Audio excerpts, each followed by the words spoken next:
Anyone that's been around a few years probably has nostalgic memories of Blockbuster. It was a Friday night ritual. You go to the store, wander the aisles, argue with friends and family about what movie to check out, and then wait in line for a while until a teenager finally rang you up.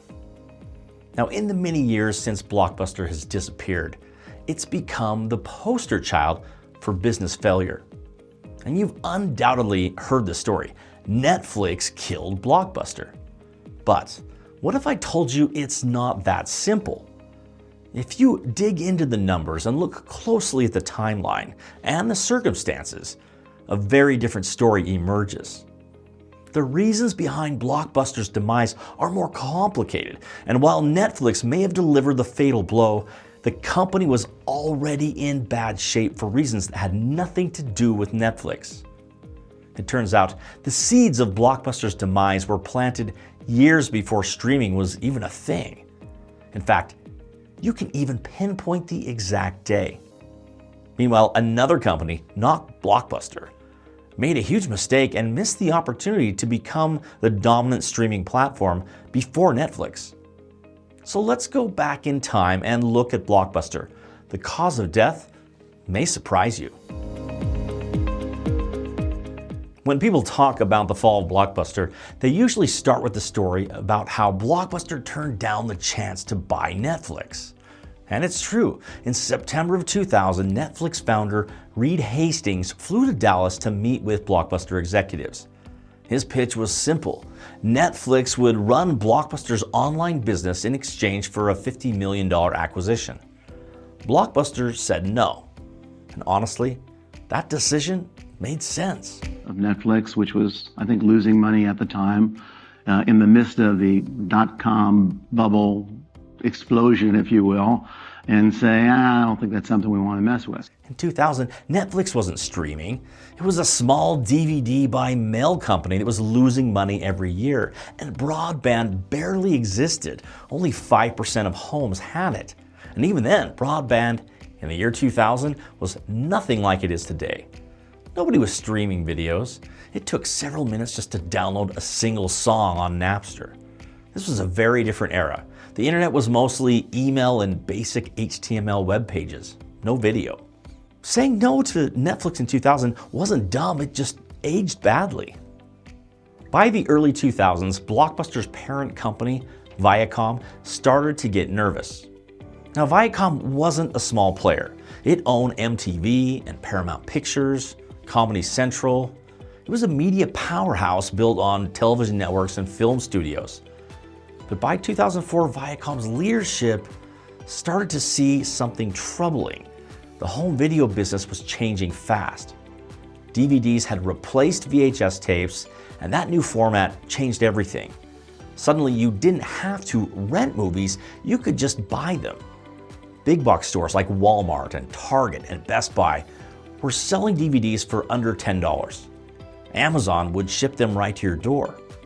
And at the same time, a small McDonald's-backed startup called Redbox was quietly experimenting with vending machine-style DVD rentals for just $1 a night. Margins were shrinking, competition was increasing, and Viacom decided it didn't want the risk. So on October 20th, 2004, Viacom spun off Blockbuster as its own company. But Blockbuster didn't walk away free and clear. It walked away with a big mortgage, nearly $1 billion in debt. Viacom got out while the going was good, and Blockbuster was left to fight off an army of new competitors with a heavy financial weight around its neck. When Viacom spun off Blockbuster in 2004, they saddled them with $1 billion of debt as their goodbye kiss, and that the covenants on that debt severely limited Blockbuster when they attacked us. Viacom was right about the competition. It was about to get brutal. Blockbuster actually hit its peak revenue around 2004 and 2005, but that was the top of the mountain. After that, that climb turned into a slide. Redbox was expanding fast, and for that $1 a night, you could rent a new release from one of those bright red kiosks with no clerk, no late fees. And each kiosk had about 500 titles and sat right there where people already went. Grocery stores, fast food chains, Walmart parking lots. It was fast, cheap, and convenient. Exactly what those frustrated Blockbuster customers had been waiting for. Around this time is when Blockbuster made a bold move. It eliminated late fees altogether, and customers loved it. But those late fees had been one of the company's biggest profit centers, bringing in hundreds of millions of dollars every year. And removing them tightened margins for Blockbuster. Still, Blockbuster wasn't dead yet. It had some real strengths: loyal customers, thousands of stores, and a 90-day credit flow with the Hollywood studios. Meant that Blockbuster could stock up on new releases and not pay for them for 3 months. The company was still generating a lot of cash. And yes, they had a big mortgage and new competition, but they were still the biggest player by far in the movie rental business in the mid-2000s. And remember, in this era from 2005 to 2008, the technology future was unknown. Consumers weren't streaming yet. Broadband was spreading, but smartphones didn't exist till 2007. Nobody was watching anything on their phones yet, and the iPad wouldn't even exist until 2010. Even YouTube was in its infancy. It was just a collection of short clips. Blockbuster wasn't standing still in this era. In 2007, new CEO Jim Keyes took charge and made some bold moves. He acquired MovieLink, a streaming platform created by 5 major Hollywood studios, and he rebranded it as Blockbuster Total Access.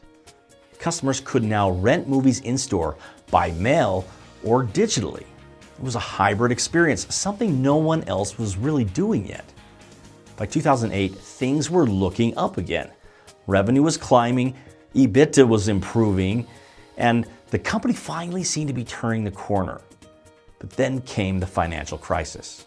You were the captain of the Titanic after it was already sinking, you know? It was listing, not sinking. It hadn't hit the iceberg. The iceberg was the 2008 financial crisis. That was the iceberg. And they put $1 billion of debt on the balance sheet, which was fine. The company could handle it. It had plenty of cash flow. But that $1 billion of debt by 2009 was a backbreaker. Had we refinanced the company with private equity in 2007, when I got there, we would have sailed right through the financial crisis of 2009, and Blockbuster would still be around today, I'm convinced. The 2008 crash hit hard. Blockbuster had a solid plan: MovieLink, kiosks, digital rentals, but that huge mortgage was still looming. Roughly $300 million in debt needed to be refinanced in 2009. But early 2009 was chaos. The economy was collapsing. Banks were freezing credit lines overnight. And I remember this vividly. I had a small business at that time. In March 2009, my own bank suddenly reduced our own credit line without warning. It was that kind of moment. A lot of good companies were just fighting to survive. And right in the middle of it, the Los Angeles Times published an article speculating that Blockbuster might soon file for bankruptcy. It wasn't true, at least not yet, but it came at the worst possible time. Hollywood studios panicked. They pulled Blockbuster's 90-day credit terms and demanded cash on delivery. In a matter of weeks, hundreds of millions of dollars in working capital disappeared, and the company, which had been turning the corner, suddenly couldn't breathe. Blockbuster managed to refinance some of its debt, but the terms were brutal.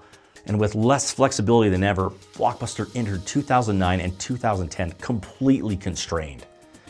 And those just happened to be the 2 most important years in streaming history.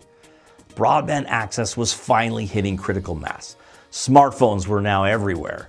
The iPad launched in 2010. People were streaming content on the go, and the technology was finally ready for mass adoption. At the same time, movie studios were signing digital distribution deals with whoever could pay. Blockbuster couldn't, but Netflix could. Netflix jumped at the opportunity, signing licensing deals and launching streaming only in late 2010. The exact window when Blockbuster was completely immobilized. The timing was perfect for Netflix and fatal for Blockbuster. Now here's the irony, the story within the story. When Viacom spun off Blockbuster in 2004, they were right in the short term. The DVD movie business was changing fast. The competition was heating up, and Blockbuster was entering into a difficult phase. But they probably missed the bigger long-term opportunity. Had Viacom kept Blockbuster, first off, Blockbuster would have never had that debt burden. But bigger picture, by the late 2000s, they could have been in a perfect position to enter the streaming market. Blockbuster had the audience, but Viacom had the content. They could have paired Paramount's massive film library with Blockbuster's customer base and created a digital media platform years before Netflix started to gain momentum with exclusive content. Blockbuster under Viacom could have built the future of streaming. Instead, Viacom took the short-term win, left Blockbuster in a bind, and kept the door wide open for Netflix and Apple to capture the lion's share of the digital streaming market. Today, Viacom, now known as Paramount, has a market cap of about $10 billion. Netflix is worth over $500 billion. So what became of Blockbuster? By the summer of 2010, the company's debt burden finally caught up with it. Blockbuster filed for bankruptcy. And it reemerged in the spring of 2011 when Dish Network purchased what was left of the brand. But by then, more than 70% of Blockbuster's stores had already closed. For a brief moment, Dish Network tried to revive Blockbuster, even co-branding it with its satellite business. But before long, the company realized it was throwing good money after bad. And by 2013, everything was shut down, except one store up in Bend, Oregon. So what was the real cause of death? Well, it's complicated. It certainly wasn't because Blockbuster passed on buying Netflix's DVD by mail business back in 2000. That decision made sense at the time. In truth, a lot of things killed Blockbuster. Starting in the mid-2000s, Redbox and the convenience it offered began cutting into store traffic. It wasn't fatal, but it hurt. Then came the big retailers, selling DVDs for next to nothing, eroding rental demand even further. There was even a bit of bad luck along the way, a poorly timed newspaper article during the height of the 2009 recession that scared off a potential partnership with Google. And of course, Netflix delivered the final blow by pivoting from DVDs to streaming and becoming the dominant platform by 2011. And that sealed the door on any long-shot recovery after Blockbuster emerged from bankruptcy with Dish Network.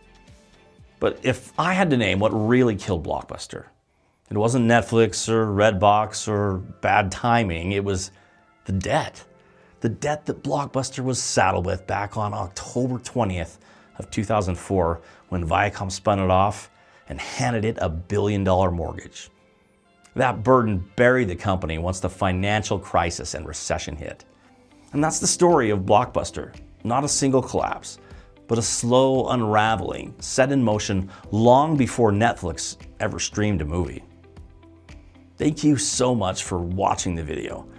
If you enjoy stories like this, deep dives into business, turning points, and lessons behind them, please take a second to like this video and subscribe to the channel. As always, thank you for watching.